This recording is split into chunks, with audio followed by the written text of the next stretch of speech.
posti zarapostinzwe hirya no hino Musebo yapfuye hari anye amalip canke ma RIP arapostingwa ku batandukanye haba ku basani bagenzawe noneho no ku nshuti n'abagenzi ati tayari Musebo yapfuye.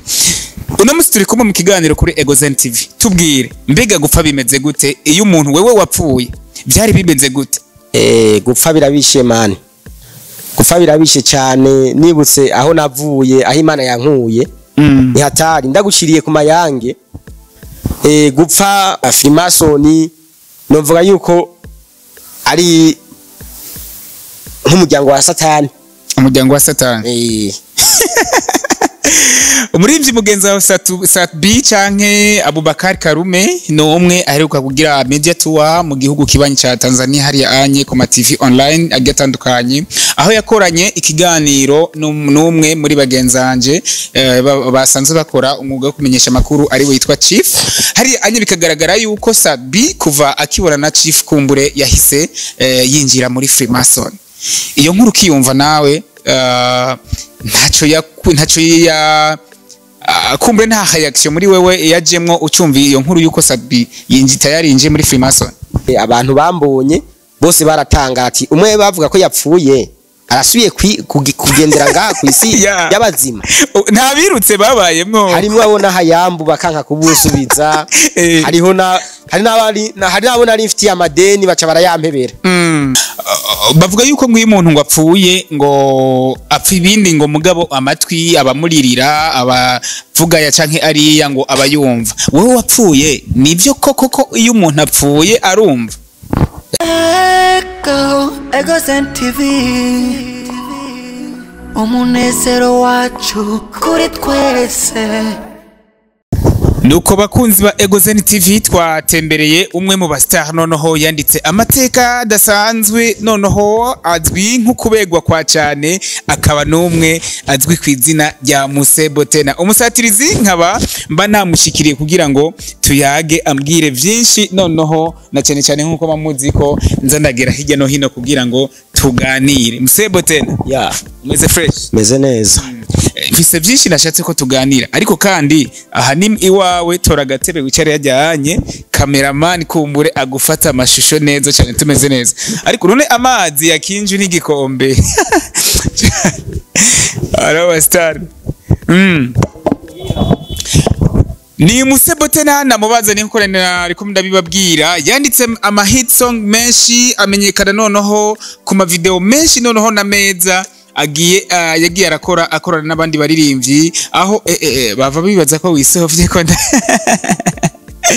aho vuba cyane yashize akaririmbo noneho ari kumwe na Titus Dasaila akaririmbo aho ubu kuri YouTube channel ya Musebo Tena canke Musebo Official kari kuma viewers canke kuma views ibihumbi 11 n'amajana arenga. Mu minsi mike cyane waragwaye ku buryo bwuko benshi bibagiye yuko ngo wapfuye. Hari anye hariho abari bamaze gushira kwa ma lip noneho RIP rest in peace ati Musebo yapfuye ariko ubu uri muzima bro inywa ijya enda microphone niba vengo nibindi so inwa ijya enda microphone ya wanaito kuko warahatswe neza cyane kabisa. Amakuru y'imisire ndashima Imana. Byari byagenze gute? Abantu si beza. Abantu si beza kabisa. Harabibajije ngo nabantu kumbure muri game imwe boba barakuroze bakaguha isumu kugira ngo ubavire mu kayira bo bafatishe nawe uhiturengana. Oya. Burya je nibaza yuko atari abantu turi muri game imwe. Nabantu babona umuntu abayeho uko Imana ibishaka. Nabo bakacabona umenga uwo muntu bamugiriye inzigo. Bamwe twita ababanyi. Ababanyi babonye umeze fo niho batangura kukubwira ati ewa ntaje umubanyi ubayeho nabi. Umubanyi niho atacha akwiyumvirako. Ubundi umubanyi aryoherwa ubayeho nabi. Umubanyi aryoherwa ubayeho nabi. Umubanyi aryoherwa ubayeho nabi cyane apana nabi bukebuke. ariko mu kirundi musebo bavuga ati umubanyi niwe muryango uhorogwa gute n'umubanyi. Umubanyi rero reka ndabivuge nshize amazi hasi kwanza. Burya umubanyi niwe muntu wa mbere mubi. Abonye uraruriye akabona wambara neza biratuma bimutirimutsa akakukorera ikibi.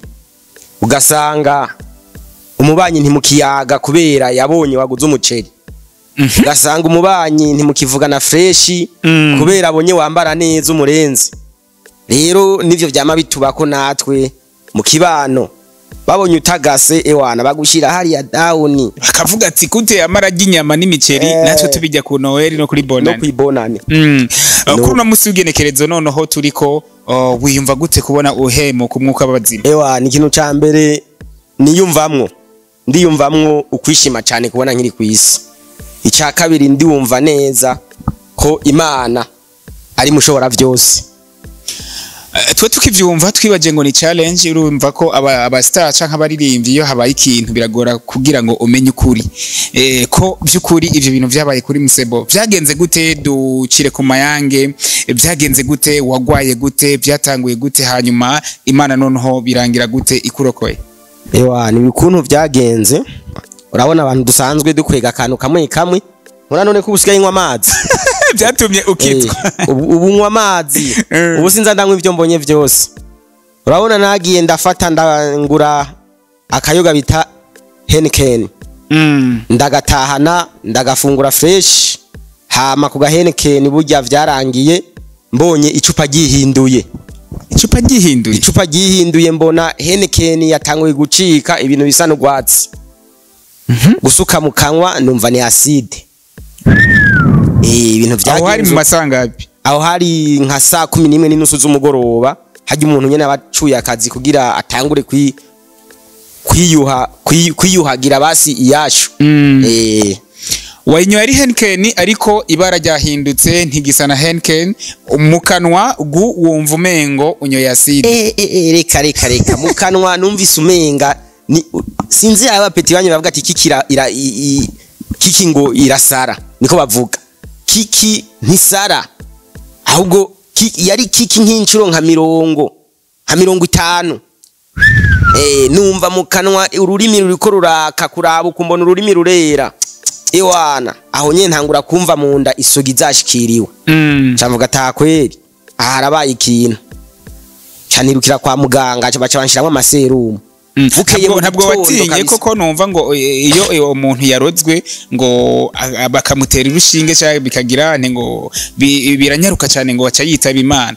Ntabwo wirukiye kwanza ku mupfumu kugira ngo urabishe ivyo ari byo imbere yuko uja kubitara. Oya ivy'abapfumu kabisa sinigeze njayo kubera navuga ati ibi bintu iyo biri hose ko ndabinyoye nkumva biriko biratabagura.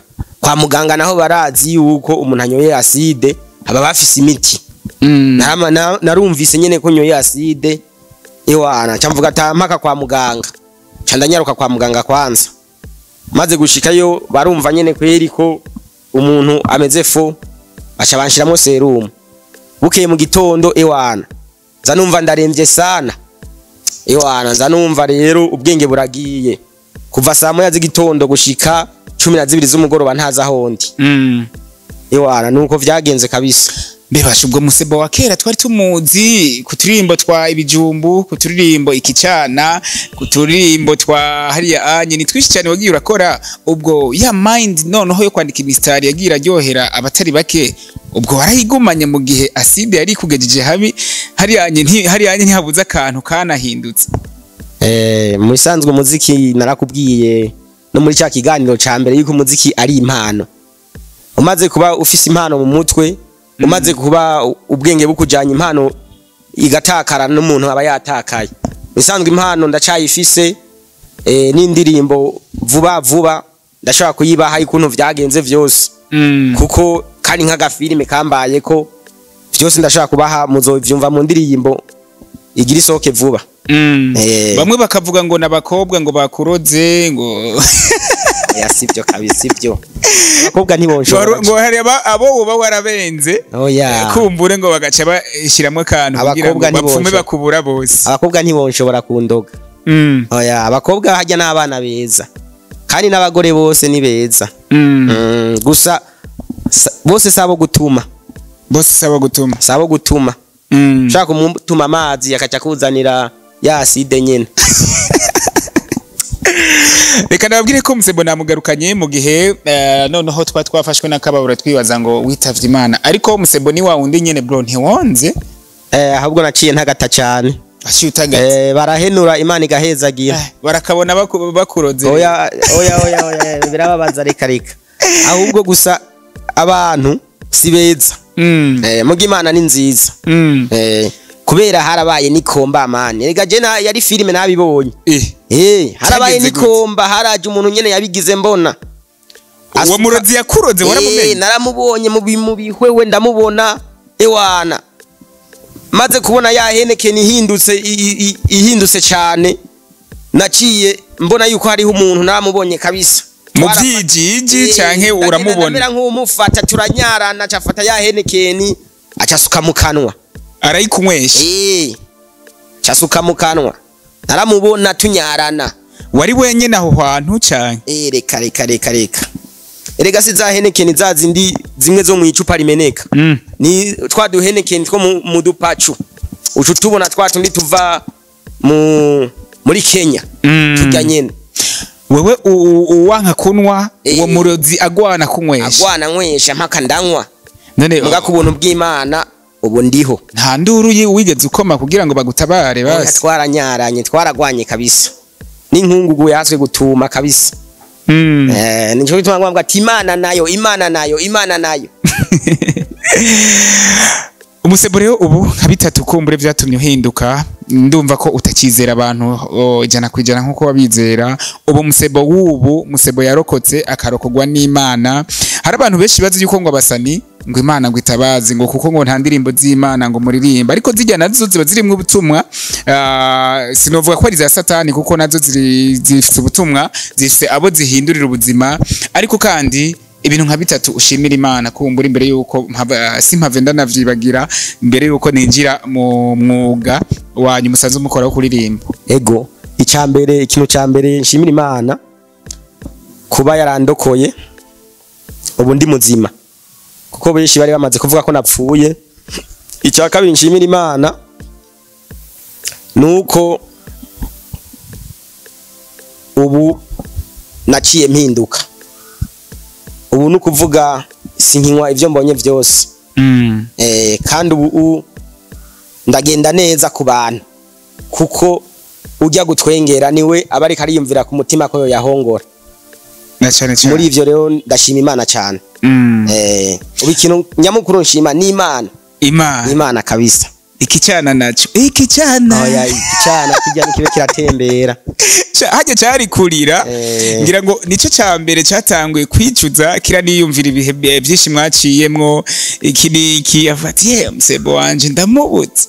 Umuntu agiye ubundi acaboneka. Ubundi acaboneka, umuntu agiye ubundi acaboneka. Kiya cyana nticyari kwicuza, ariko ntiyaza nka wa wundi Musebo wundi, haza Musebo wundi muga ntaba ari wewe. None ucuvuga ati nta kundi nzoronka uwundi. Ikicyana na karirimbo kumbure kaguhinduriye ishusho, kaguhindurira n'amateka. None hariya anye YouTube channel igaragara neza, isana neza. Aho ubu tuvugana ijya ndirimbo Ikicyana iri nako ku ma views 11,000 n'amajana, ariko kandi yaranakudugirije aba subscribers aho uriko wababa aba subscribers 200,000. Imbere yuko tuyidisinga ko turirimbire gato kujya nyine wabikoze uri imbere ya producer uri kushira mwice. Okay. Gusa kana ni ibyicana. Ubundi rero zijya tuzihoze. Tuzireke. Zijya ahubwo YouTube namye ndasaba kuri YouTube zijya bazifute nshire ko zishasha z'Imana.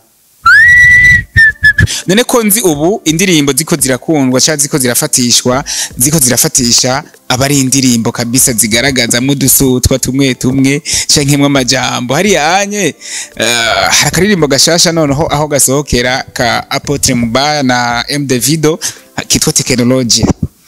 ndavuga ati abana nabo bazanye tekinoloji irenze we nawe uri kuva muri vya bindi biri muri generation urabona neza ko utazoba ugiye kuba down canke kugwa mu gihe wari kuza neza wari kurafatisha ahubwo nibaza ko hajya nasa n'uwaguye ubu niho ndiko ndavyuka ndiko ndavyuka ubu n'ukuririmba turimbo tw'Imana nkavuga ati Mana yanje ndagushimira nshuti nziza ndabashimira ndabafise ntaco noba Babylon ikora amadega ibyo ukora ni futi ntaho bizogushikana nejo naciye mu mutego ntazi nywesha ibitanywe kaca nitwa umusazi mwe mubikora hari ico mutazi mwibagira kw'Imana yonyene ari yincungira ubuzima.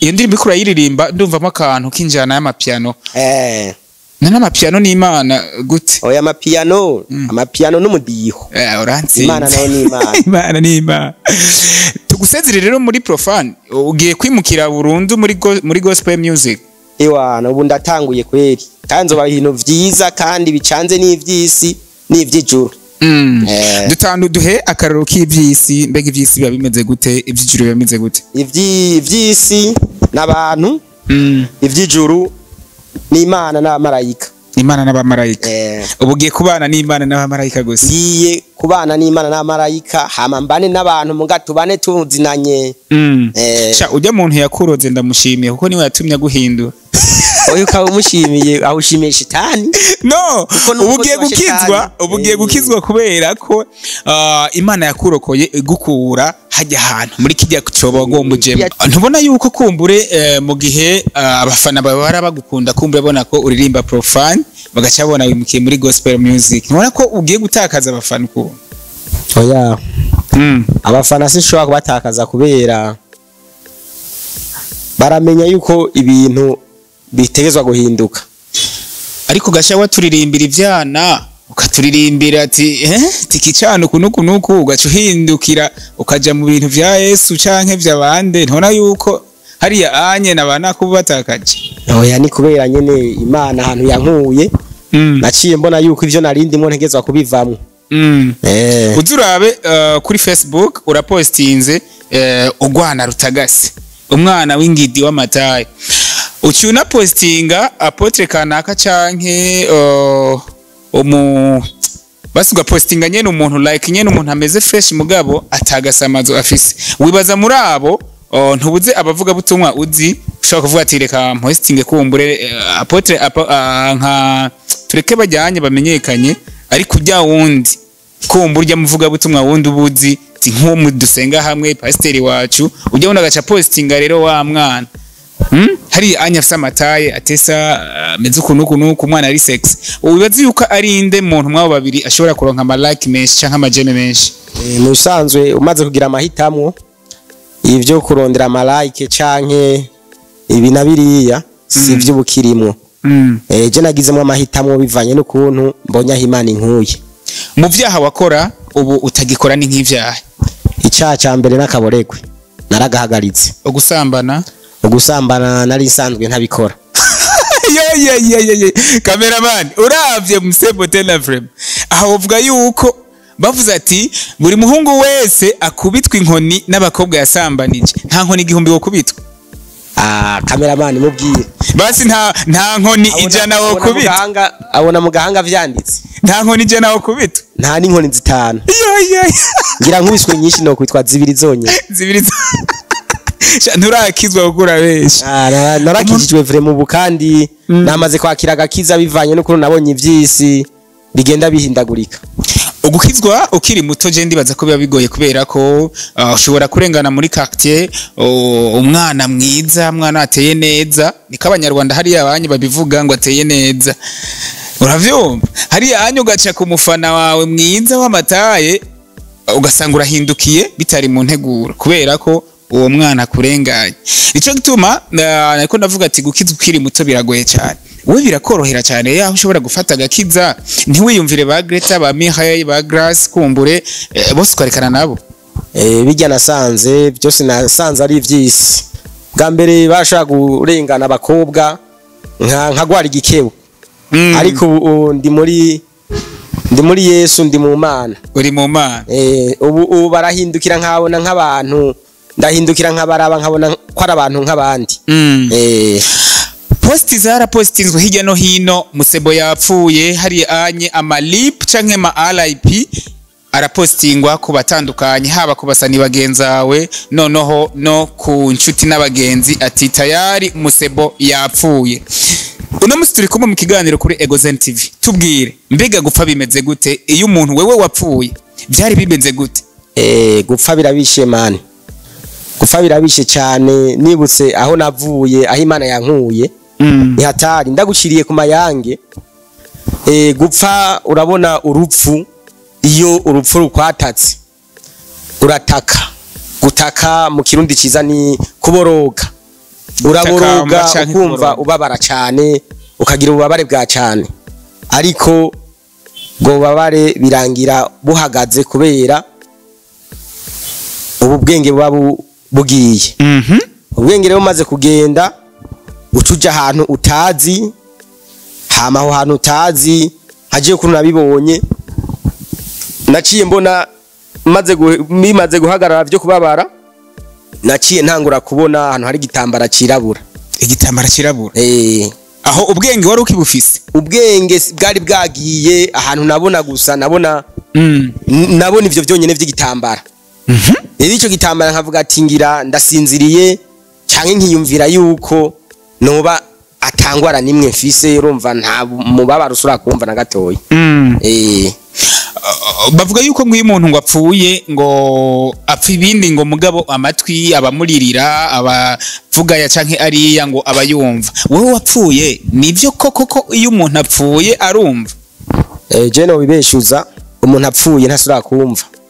Umuntu yumva mu gihe akinihaniha canke mu gihe acumva ububabare. Nkuko nakivuze nyene, ububabare bumaze kumva atakuri bugire, ukumva ubwenge buragiye, usigara ubona umenga uri ahantu mu mwiza. Arico gituma navuze ati ivyisi namaze kubibona, ivyijoro nivyo ntabonye. Hari anyisandugu yanakoreshejwe umusaraba, wanakoreshejwe izina bashizeko, mu nyuma baza kubaza bumva ngo uri muzima. Eske mu kibano kubakuzi inshuti n'imiryango vyatwaye umwanya ngwana gute kugira ngo basubire kukumenyera nk'umuntu ari mu bantu bahemuka umwuka w'abazima? Ntivyoroshe, maze kuba nasuye gutora ubwenge, hama nkabandanya mvurirwa mu ivuriro. Maze gutora mitende narasavye ko bankonora ndataha, hama maze gutaha narabonye. Duhagarare ko aho ko gutaha, urasohotse ibitaro ugiye hanze, eske abantu bakubonye vyagenze gute? Nico nagira mvuge, abantu bambonye bose baratanga ati umwe bavuga ko yapfuye arasuye kugendera ngaha ku isi y'abazima. Nta birutse babayemwo, harimwe abona hayambu bakanka kubusubiza. hari nabona ari mfitiye amadeni baca barayampebera. Ubu twokwita kuri umufrimason twaba twihenze. Oya, umuzuka.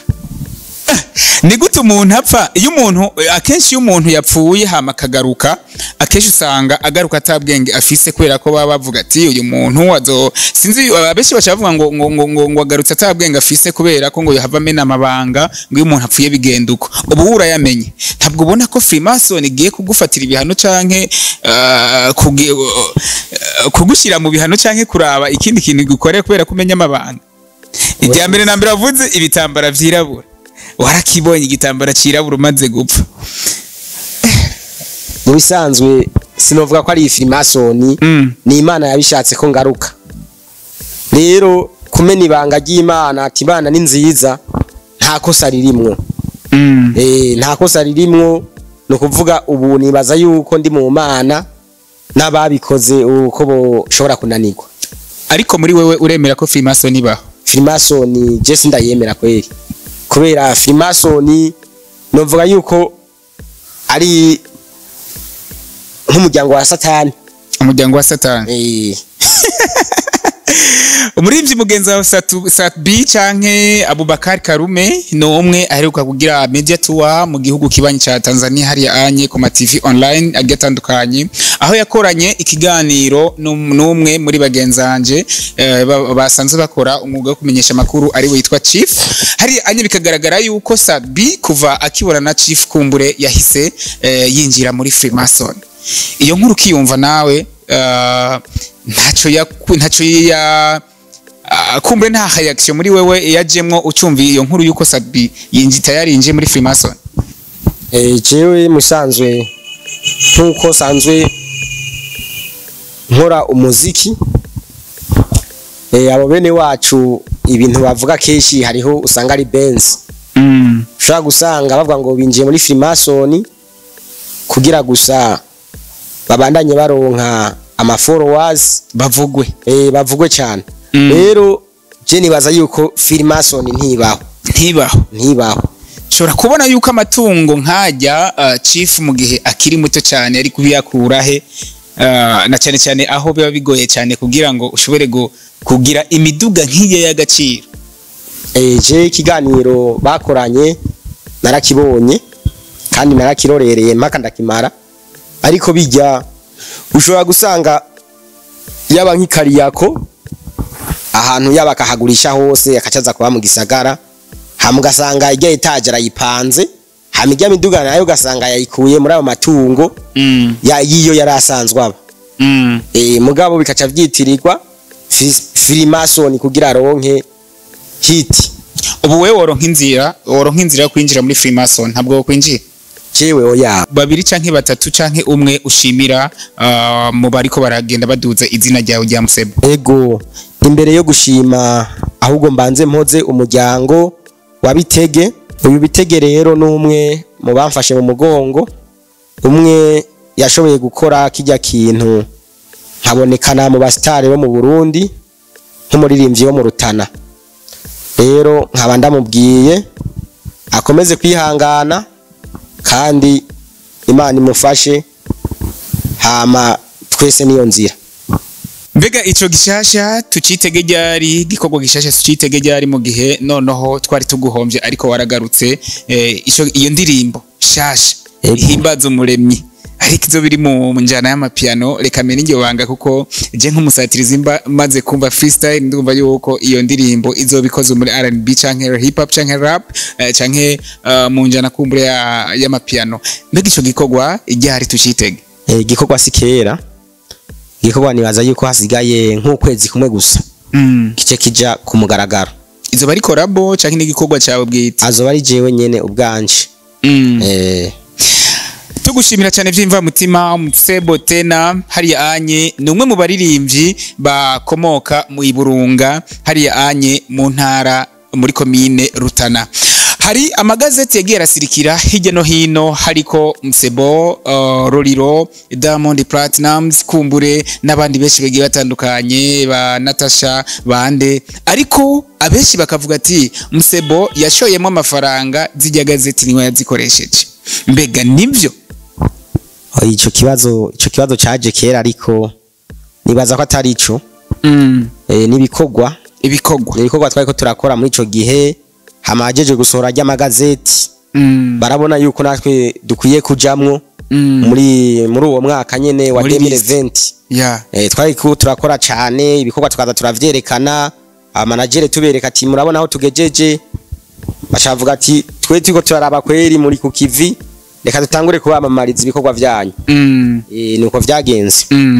Tugushimira cyane Musebo tena kandi waranatumye intara Rutana hariya anye igaruka ku rundi rwego kubera ko ajya magazeti ni henshi cyane masarodo kwa fire tuyasangayo mu mazi y'abantu tuyasangayo ariko kandi musi warabona ko Musebo ariko musi kandi y'izina ukabonamwo Rutana. Iki kikaba muri kimwe kumbure cyatumye abandi batoyi bawe canke abanyamwuga nkawe bo mu ntara yiwanyu bakorana ishaka.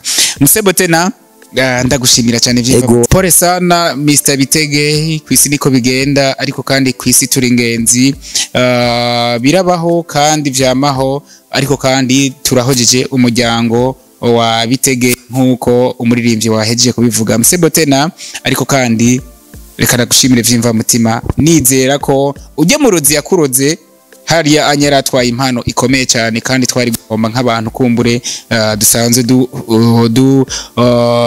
tugendera hagufi cyane impano kugira ngo tumenye iyo ihaho ziba ni mu gisagara cya Gitega ubu niho tugusanze kumuhana aho uba mwana twakiriye ego murakoze cyane nani ndabashimiye cyane vyimva mutima asante sana Ego TV umunezero wacu kuri twese